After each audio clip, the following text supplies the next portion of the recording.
भर्ती की प्रक्रिया पूरी।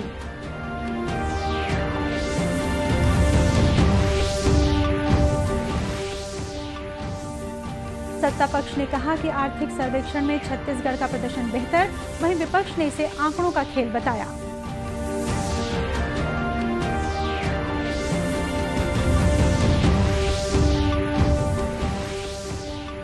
और राजनांदगांव जिले के बुनियादी पुलिस प्रशिक्षण विद्यालय में आज 76वां नव आरक्षक दीक्षांत समारोह आयोजित।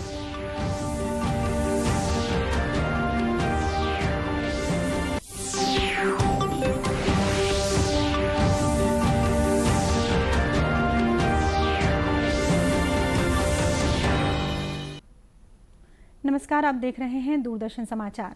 मैं हूं शीतला शुक्ला। अब समाचार विस्तार से।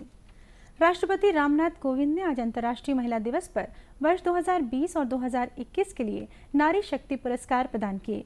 महिलाओं, विशेष रूप से कमजोर और वंचित लोगों को विशिष्ट सेवाएं प्रदान करने में उनकी भूमिका के लिए 29 प्रतिष्ठित व्यक्तियों को पुरस्कार प्रदान किए गए। छत्तीसगढ़ के राजनांदगांव जिले की मधुलिका रामटेके को राष्ट्रपति ने सम्मानित किया। मधुलिका रामटेके घरेलू हिंसा से पीड़ित महिलाओं के उत्थान के लिए काम करती हैं। ये इस तरह की महिलाओं के लिए मां बमलेश्वरी बैंक चलाती हैं, जिसकी 5000 से अधिक शाखाएं हैं। साथ ही मधुलिका अंधविश्वास, स्वास्थ्य और स्वच्छता के बारे में जागरूकता पैदा करती हैं। मधुलिका रामटेके, राजनांदगांव, छत्तीसगढ़। आपको नारी शक्ति पुरस्कार महिलाओं के उत्थान तथा उनके आर्थिक सशक्तिकरण में आपके उल्लेखनीय योगदान के लिए दिया जा रहा है। आप स्वच्छ भारत अभियान से भी समर्पण से जुड़ी रहीं।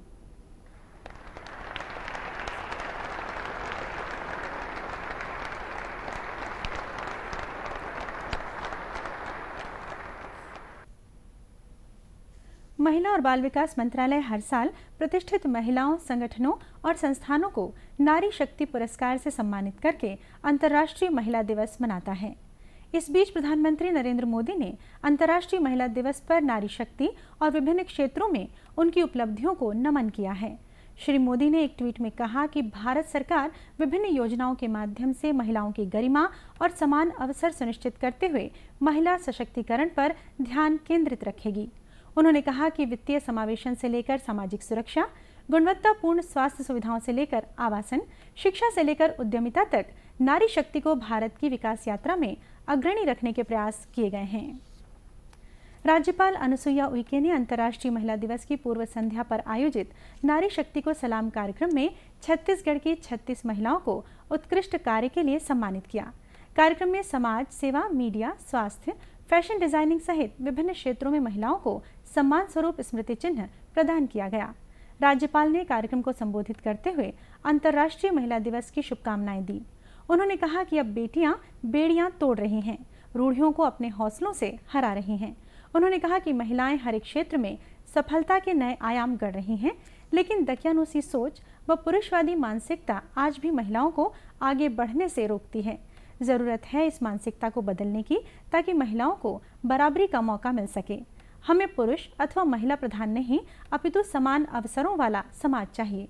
राज्यपाल ने अपने संबोधन के अंत में कहा कि आज हम सभी संकल्पित हों कि हम अपने अधिकारों के लिए लड़ेंगे, ताकि अपनी भावी पीढ़ी और बेटियों को स्वच्छ, सुंदर और सुरक्षित समाज दे सकें। इस अवसर पर संसदीय सचिव विकास उपाध्याय ने अंतर्राष्ट्रीय महिला दिवस की बधाई देते हुए कहा कि महिलाओं के सम्मान का कोई विशेष दिन नहीं, बल्कि प्रतिदिन उनका सम्मान होना चाहिए। छत्तीसगढ़ के शहर से लेकर गांव तक की महिलाओं ने प्रदेश को एक नई पहचान दिलाई है। महिलाओं को अब हर एक क्षेत्र में अग्रिम पंक्ति में रखा जा रहा है। हम सदैव उन्हें प्रोत्साहित करने का कार्य करें। विधानसभा के बजट सत्र के दूसरे दिन की शुरुआत हंगामेदार रही। प्रश्नकाल के दौरान सत्ता पक्ष ने कहा कि वित्त विभाग ने 40,035 पदों की स्वीकृति दी है, जिसमें से 10,000 से ज्यादा पदों पर भर्ती की प्रक्रिया पूरी की जा चुकी है। वहीं 28,541 पदों पर भर्ती की प्रक्रिया चल रही है। इस पर विपक्ष ने कहा कि सरकार केवल आंकड़े गिना रही है। जवाब में मुख्यमंत्री भूपेश बघेल ने कहा कि ये केवल आंकड़े नहीं हैं। प्रश्नकाल के दौरान इस बात को लेकर सत्ता पक्ष और विपक्ष के बीच तीखी नोकझोंक हुई और विपक्ष ने सदन से वॉकआउट भी किया। वहीं ध्यानाकर्षण के दौरान भाजपा ने हिंदी माध्यम स्कूलों को स्वामी आत्मानंद अंग्रेजी माध्यम स्कूल में बदलने के दौरान उनके मूल स्वरूप को बनाए रखने और ऑनलाइन ठगी का मुद्दा उठाया। कांग्रेस के सदस्यों ने बिलासपुर में राशन कार्ड बनवाने और सिंचाई योजना से संबंधित प्रश्न उठाया। विधायक शैलेश पांडे द्वारा अवैध उत्खनन और कार्रवाई पर किए गए सवाल का जवाब देते हुए मुख्यमंत्री ने बताया कि बिलासपुर में 1 अप्रैल 2021 से 31 जनवरी 2022 तक खनिजों के अवैध उत्खनन के 60 प्रकरण दर्ज किए गए, जिनमें से 44 प्रकरणों का निराकरण किया जा चुका है। शेष प्रकरणों में कार्रवाई की जा रही है। विधानसभा परिसर में पत्रकारों को संबोधित करते हुए मंत्री अमरजीत भगत ने कहा कि आर्थिक सर्वेक्षण के मुताबिक प्रदेश सरकार बेहतर प्रदर्शन कर रही है। तुलनात्मक रूप से हमारा प्रदर्शन बेहतर रहना अनुमानित है। वर्ष 2021-22 में कृषि उद्योग एवं सेवा क्षेत्र में सकारात्मक वृद्धि हुई है, जो कि शासन की नीतियों एवं योजना के क्रियान्वयन के फलस्वरूप तुलनात्मक रूप से वृद्धि परिलक्षित होती है। उद्योग क्षेत्र में हमारा जो परफॉर्मेंस 11.44 है, जबकि भारत सरकार का 11.83 है। सेवा क्षेत्र में 8.54 है हमारा छत्तीसगढ़ का, और भारत सरकार का 8.24 है। इस प्रकार से हमारा जो प्रदर्शन है वो भारत सरकार से तुलनात्मक बेहतर है। वहीं विपक्ष के सदस्य बृजमोहन अग्रवाल ने कहा कि ये आंकड़ों का खेल है। खाली ये जो आर्थिक सर्वेक्षण है ये जगलरी है, ये वास्तविक नहीं है। अगर आप इस सर्वेक्षण को देकर किसी चार्टर्ड अकाउंटेंट से, किसी इकोनॉमिस्ट से पूछेंगे तो बताएगा कि खाली ये आंकड़ों का माया जाल है। छत्तीसगढ़ वास्तव में जो विकास होना चाहिए वो विकास यहां पर नहीं हो रहा। समाचारों का सिलसिला आगे भी जारी रहेगा। फिलहाल लेते हैं एक छोटा सा ब्रेक।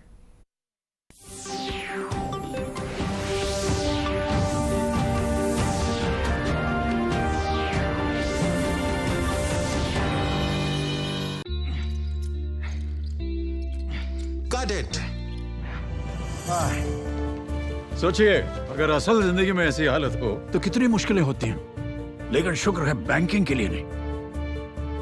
अगर आपकी उम्र 70 साल से अधिक हो या आप दिव्यांग हो तो बैंक आपको कुछ जरूरी बैंकिंग सुविधाएं घर बैठे बैठे दे सकता है। आरबीआई कहता है जानकार बनिए, सतर्क रहिए।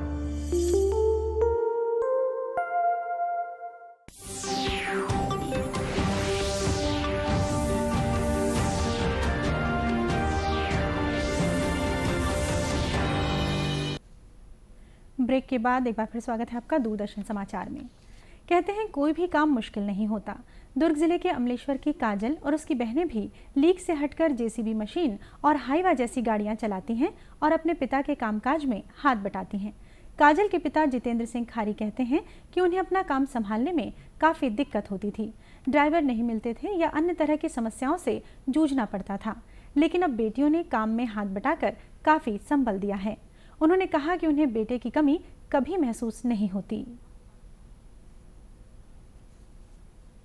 कारण भैया यही है कि वर्करों की बड़ी परेशानी रही है और वर्कर बहुत ज़्यादा परेशान करते हैं, और इन सब को देखते हुए सातों बेटियों में अपना अपना उन्होंने मतलब डिसीजन लिया और अपने हिसाब से बेटियों ने काम करना शुरू कर दिया। और काजल जो है वो थोड़ा सा अलग हटके है, तो अपना सब चीज़ चलाना सीख गई, सब चीज़ बनाना सीख गई, और सातों बेटियों में उसको थोड़ा सा ज़्यादा वो है ध्यान है। वहीं काजल का कहना है कि उसने काफ़ी पहले से ही गाड़ियां चलाना शुरू कर दी थी और अब वह कुशलता से गाड़ियों को चलाने के साथ ही अपने पिता का काम बखूबी संभालती हैं। मतलब 10 साल के आसपास हो गए मेरे को गाड़ी चलाते। उससे पहले से थोड़ा सीख गई थी वैसे तो, लेकिन करीब 10 साल से मैं ड्राइविंग का काम कर रही हूँ और एक ऑपरेटर का भी काम कर रही हूँ। आप ये काम करना पसंद क्यों करते हैं?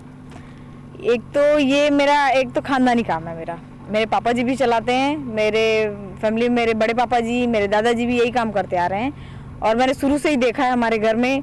शुरू से बचपन से गाड़ियाँ देखती आ रही हूँ, चलाते देखती आ रही हूँ पापा जी को।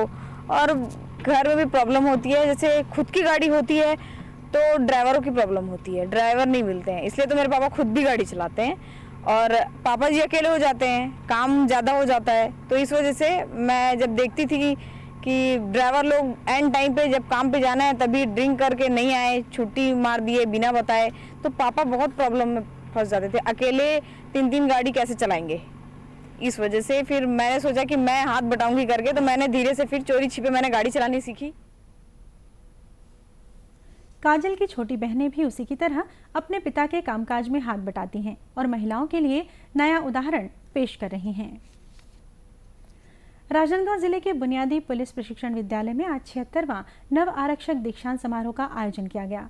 समारोह में 99 नव आरक्षकों ने अनुशासन और कर्तव्यनिष्ठा की शपथ ली। इस मौके पर उत्कृष्ट कार्य करने वाले नव आरक्षकों का सम्मान पुलिस महानिरीक्षक आरपी साय ने प्रशस्ति पत्र और स्मृति चिन्ह भेंट कर किया। इन नव आरक्षकों में 14 पूर्व आत्मसमर्पित नक्सली भी शामिल हैं। पश्चात इस पड़ाव को पूर्ण किया है।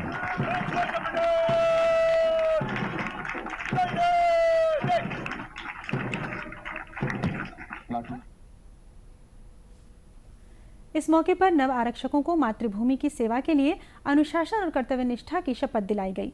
इन नव आरक्षकों में 14 ऐसे आरक्षकों ने शपथ ली जो पूर्व में नक्सली संगठन में शामिल रह चुके हैं। ईश्वर को साक्षी रखकर शपथ लेता हूँ कि धर्मनिरपेक्ष रहकर अस्पृश्यता तथा दीक्षांत समारोह को संबोधित करते हुए पुलिस मुख्यालय रायपुर के पुलिस महानिरीक्षक आरपी साय ने कहा कि इस विद्यालय में इन आरक्षकों को नक्सली उन्मूलन के लिए जंगलवार ट्रेनिंग दी गई। यहाँ का जो परेड का प्रदर्शन बहुत ही उच्च कोटि का है। इनको सभी विधाओं में अच्छी ट्रेनिंग दी गई है। नक्सली क्षेत्र में रहने वालों के लिए नक्सली से कैसे लड़ा जाए उसके लिए भी ट्रेनिंग दी गई है। और प्लेन इलाके में जो नौकरी कर रहे हैं उनके लिए भी पुलिस व्यवहार, कैसे जनता के साथ संबंध रखा जाए, कैसे व्यवहार किया जाए आदि की अच्छी ट्रेनिंग दी गई है। इस मौके पर पुलिस विभाग के अधिकारी, कर्मचारी सहित नव आरक्षकों के परिजन उपस्थित थे। इसी के साथ ही समाचार बुलेटिन यह समाप्त हुआ। विधानसभा समीक्षा थोड़ी ही देर में।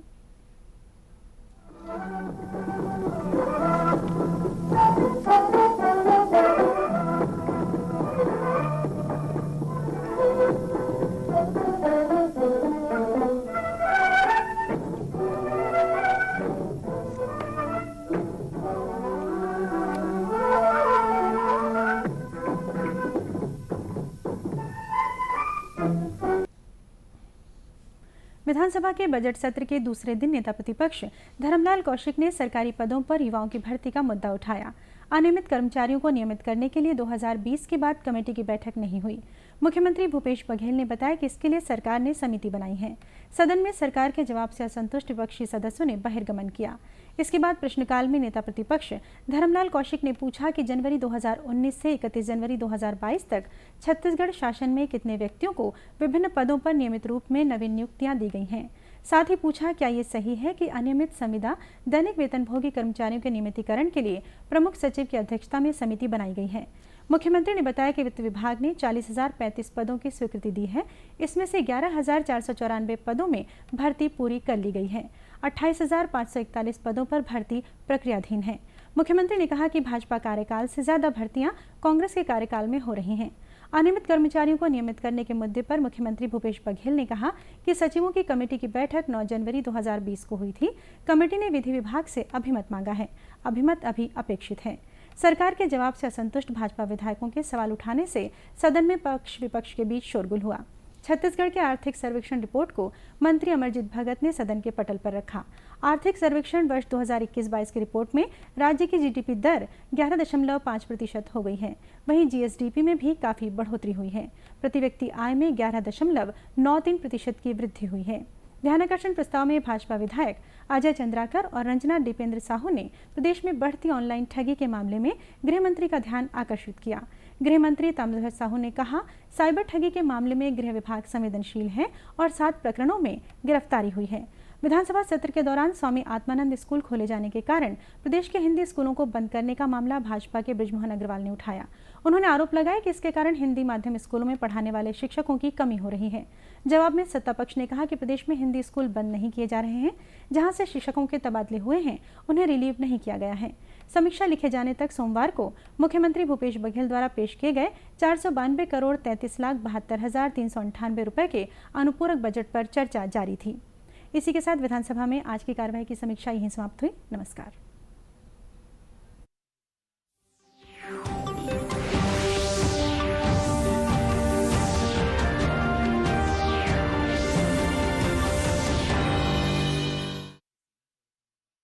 एटीएम ट्रांजैक्शन असफल होने पर बैंक अगर एक निर्धारित समय अवधि के अंदर आपके खाते से डेबिट हुए पैसों का रिवर्स नहीं करता है तो आपको उनसे हर्जाना मिलने का प्रावधान है।